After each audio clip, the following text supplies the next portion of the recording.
అన్నా నమస్తే. నమస్తే అండి. ఈసారి జూబ్లీ సెలక్షన్ ఎవరు గెలుస్తారన్న? నిన్న మీటింగ్కి వెళ్ళాను సార్. మీటింగ్కి వెళ్ళిన తర్వాత మాకు ఒత్తిడిగా ఉంది. మరి అక్కడ బట్టి ఇది వచ్చేద్దా అన్నట్టుగా ఉన్నది సార్.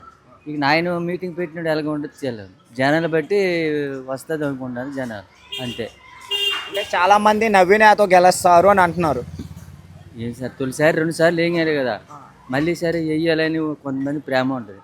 అది అంటే మాగంటి గోపీనాథ్ గారు చనిపోయిన తర్వాత వాళ్ళు మిస్సెస్ వస్తున్నారు కదా, ఆ మేడం గారికి చాలా వరకు రాజకీయ పరంగా అనుభవం తక్కువ ఉంది కదా అని చెప్పి కొంతమంది.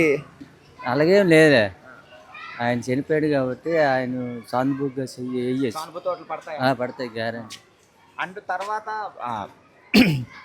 గవర్నమెంట్ ప్రజెంట్ రన్నింగ్లో ఉంది కదా, ఎక్కువ గవర్నమెంట్ సైడ్ మొగ్గు చూపేదానికి అవకాశాలు ఉన్నాయి కదా. ఉన్నాయిలే, మరి ఉన్నాయంటే అప్పుడు అవకాశాలు ఉన్నాయిలే, ఇప్పుడు జరగడం లేదు కదా. అది సరే, థ్యాంక్ యూ. సరే.